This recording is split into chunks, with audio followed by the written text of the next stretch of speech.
আসসালামু আলাইকুম। আশা করি আপনারা সবাই ভালো আছেন।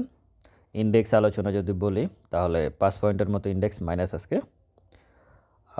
৩০৭ কোটি টাকার লেনদেন, অ্যাডভান্স ১১৬টা, ডিক্লাইন ২১৫টা, আনচেঞ্জ ৬৪টা। 1 মিনিট যে চার্ট সে অনুযায়ী সেলার অ্যাক্টিভ ছিল আজকে। কিছু সময়ের জন্য বায়ারও ছিল অ্যাক্টিভ, সেটা ক্যান্ডেলে দেখা যাচ্ছে। ক্যান্ডেলের উপরেও একটা উইক আছে, নিচেও একটা উইক আছে।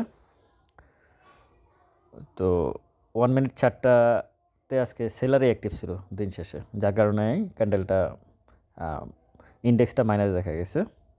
টপে যদি বলি RSRM স্টিল, RSRM-এর মালিক সম্ভবত জেলে আছে বা মামলা আছে, মানে এরকম কিছু একটা আছে RSRM-এর। OL টপে, FDL, আর লুজার হচ্ছে Dulamia cotton, ICICL insurance, Gemini sea food record ডেটের পরের দিন, আর হচ্ছে বেলু হচ্ছে ফাইন ফুড, এশিয়াটিক ল্যাবরেটরিজ, অগ্নি সিস্টেম, বলিয়াম হচ্ছে ড্রাগন ওয়াটার, অগ্নি সিস্টেম, ওয়ান ব্যাংক। ট্রেডে হচ্ছে ফাইন ফুড, ওরিয়ন ইনফিউশন, অগ্নি সিস্টেম। ইন্ডেক্স মুভারে হচ্ছে Pubali bank 2.32, national bank limited 1.14 এবং এডিয়ান টেলিকম হচ্ছে 0.73।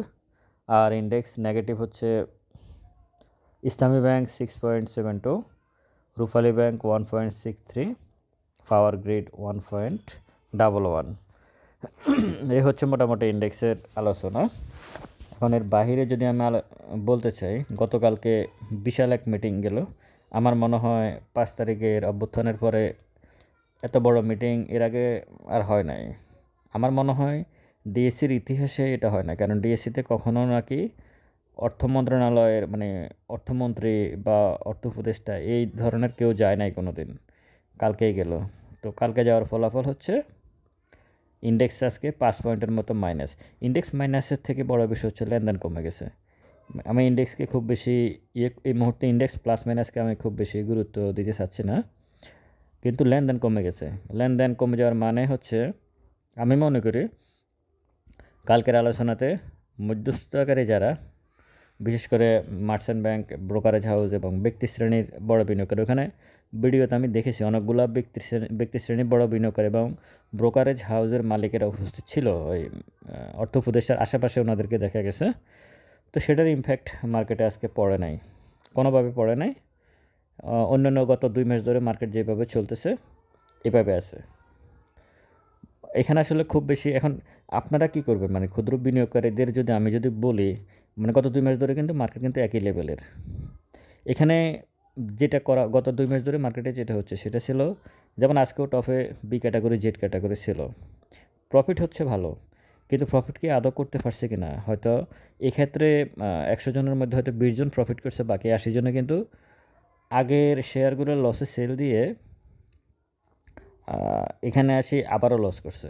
আর নতুন যদি কেউ ফ্রেশ ফান্ড নিয়ে আসেন, একেবারে ফ্রেশ ফান্ড নিয়ে আসছেন নতুন করে গত 2 মাসের ভিতরে, গত 2 মাসের ভিতরে একেবারে নতুন টাকা নিয়ে আসে এই বি ক্যাটাগরি এবং জেড ক্যাটাগরির যে শেয়ারগুলো আপ ডাউন করতেছে, আপনারা অনেকেই কিন্তু এখানে ঢুকছেন এই বি ক্যাটাগরি অথবা জেড ক্যাটাগরির মধ্যে নতুন করে। আপনারা কে কত টাকা প্রফিট করছেন? আগের যারা ইনভেস্ট করছে তাদের কথা না হয় বাদে দিলাম, কিন্তু একেবারে নতুন গত 2 মাসের মধ্যে এই যে আপ ডাউনের মধ্যে এই যে চার্টটা দেখতেছেন, আপনারা যে চার্টটা দেখতেছেন, কয়েকটা সবুজ ক্যান্ডেল, কয়েকটা লাল ক্যান্ডেল দেখা যাচ্ছে। ইন্ডেক্স কিছুটা উপরে উঠছে, কিছুটা নিচে পড়ছে।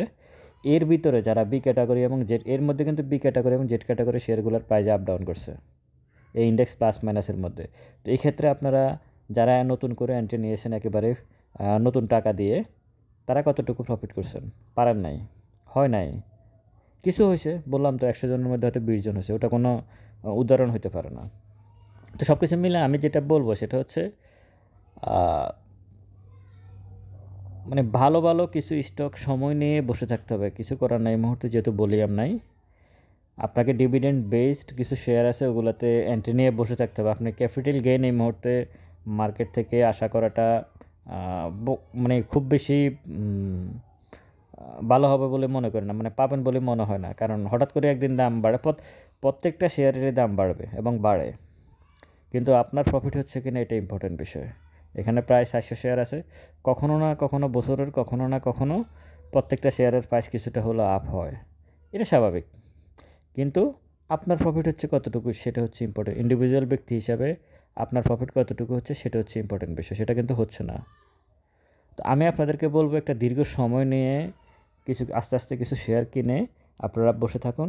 যদি ছোটোখাটো একটা টান আসে ওই শেয়ারে, যখন মুভমেন্ট আসবে তখন আপনি প্রফিট টেক করে নেবেন। এছাড়া এই মুহূর্তে অন্য কোনো বিকল্প নেই। মার্কেট অনেক বেশি আপে যাবে অথবা ভলিউম অনেক বেশি হবে, এটা আসলে বলা মুশকিল। কারণ সর্বোচ্চ যে মিটিংটা সেটা হয়ে গেছে কিন্তু কালকে। এরপর যদি মিটিং করতে হয় পুঁজিবাজার সংশ্লিষ্ট বিষয় নিয়ে, তাহলে প্রধান উপদেষ্টা ডক্টর মোহাম্মদ ইউনূসকে বসতে হবে, যেটা আসলে হবে না, যেটা হওয়ার কথা না। অর্থ উপদেষ্টা পর্যন্ত বৈঠক হওয়ার পরেও আজকে মার্কেটের এই পজিশন। গতকালকে, তার মানে গতকালকের মিটিংটা আমি খুব বেশি পজিটিভভাবে দেখি না। আর আবু আহমেদকে নিয়ে তার আইসিবির টাকা কী করছে, সে কি বলতেছে, এই বিষয়ে আমি সুন্দর একটা আল্লাহ যদি রাখে তাহলে একটা ভিডিও দেব, আপনারা অবশ্যই শুনবেন। তো ইন্ডেক্স আলোচনায় এটুকুই। আপনাদেরকে আমি শুধু এটুকুই বলতে পারবো, এখনকার পরিস্থিতিতে আপনারা যদি আপনাদের কোনো শেয়ারে ছোটোখাটো প্রফিট পান, প্রফিট টেক করে নেবেন। কারণ অনেক দূর যাবে আপনি যদি বসে থাকেন। যে শেয়ারটা তো গত বছর এখানে গেছে, তার 52 উইকের মধ্যে হাই হচ্ছে এখানে, লো হচ্ছে এখানে, এই মুহূর্তে ওটা চিন্তা করার স্কোপ নাই। আপনি প্রফিট পেলে প্রফিট টেক করে নেবেন। আপনার ওই শেয়ারটাই আবার 2-4 দিন 10 দিন পরে আবার আগের জায়গায় চলে আসবে, কারণ যেহেতু ভলিউম হচ্ছে না। যদি অনেক ভলিউম থাকতো তাহলে সেক্ষেত্রে পরিবেশটা ভিন্ন রকম হতে পারতো, সেটা অন্য বিষয় ছিল। তো সব কিছু মিলায় আপনারা একটু ধৈর্য ধরুন আর ভালো ভালো শেয়ারের সাথে থাকুন। আসলে প্যানিকড হওয়ার কিছু নাই এই মুহূর্তে। তবে হ্যাঁ, মার্কেট ভালো যে হবে না এটা না, ভালো হবে। এই যে আবু আহমেদ বলছিল জানুয়ারি থেকে মার্কেট ভালো হবে, কোথায় মার্কেট ভালো হচ্ছে? আসলে এগুলো কি সে কি না জেনে বলতেছে? না, সে জেনে শুনে বলতেছে। কেন বলতেছে সেটা আমি বলবো অন্য ভিডিওতে। তো ইন্ডেক্স আলোচনায় যদি আমি বলি যে আজকের মার্কেটটা অন্য দিনের মতো যেরকমই ছিল, আজকের মার্কেটটাও সেরকম গেছে। তবে আজকের ক্যান্ডেলটাকে আমি একটু পজিটিভভাবে দেখি। আজকে যে ক্যান্ডেলটা তৈরি হলো। ভালো থাকবেন সবাই। ভিডিওটা ভালো লাগলে শেয়ার করবেন। আসসালামু আলাইকুম।